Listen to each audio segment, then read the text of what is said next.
Welcome back to everything you wanted to know about GenAI, but were afraid to ask in 5 minutes or less, where we strive to, in less than 5 minutes, help people who are non-technical find ways to get workplace efficiencies out of using GenAI. Now, today we're going to talk about one of my favorite things to do with GenAI, which is as a brainstormer, like as a helper around brainstorming.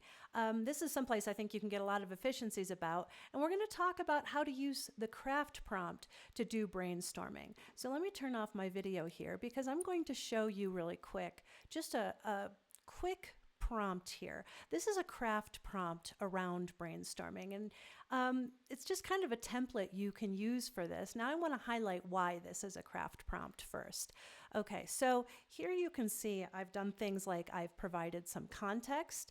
I'm trying to think through a business problem and I need a thinking partner to help me brainstorm. The context is, and you're going to describe your problem, your industry, etc., the problem I'm trying to solve. Then you're going to tell it the role, act as a seasoned business strategist, for example. You're going to get, that's R. A is avoid, so don't give me a generic list of ideas. Please don't give me more than 5 ideas to start with. F, format. I said 5 sharp ones, 1 sentence on why. Okay, now T, that's where we start tinkering with things or tweaking things, and I'll show you how we're going to actually use that in a second.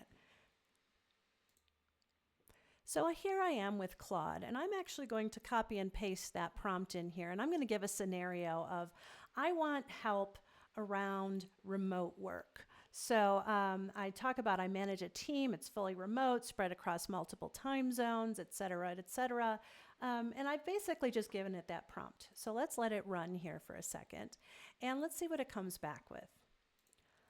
Okay, we see that it actually came back with a few questions for me. How big is the team? How many time zones, etc.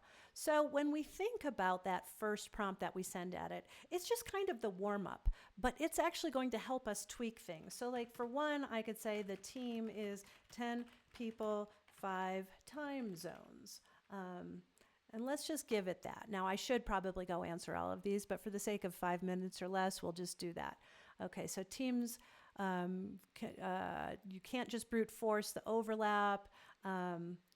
It's given me some useful things here. So it starts asking me some more questions. So this back and forth is actually the tweak portion of using craft, but we are just having the LLM prompt us with more questions. It's wanting to know, what have you tried that's flopped or fizzled? So I could say, throw all kinds of curveballs at it. And in fact, that's a good thing to do when you're brainstorming. I would say, what if I told you that the 5 time zones were across different continents? Okay, so that's going to help it refine its thinking a bit more. That changes things significantly, you can see. So by using craft and allowing the tweak portion to be the follow-up questions, you're going to get yourself to a place of good brainstorming. Some good strategies for these conversations. You ask it to narrow down a bit, push deeper, ask it to explain why, ask it to give you something more unexpected. You want to give it unexpected things. You want to ask it, hey, come up with something unusual. Ask it to argue against its own suggestions, to consider a constraint you haven't mentioned, maybe combine a couple of the ideas.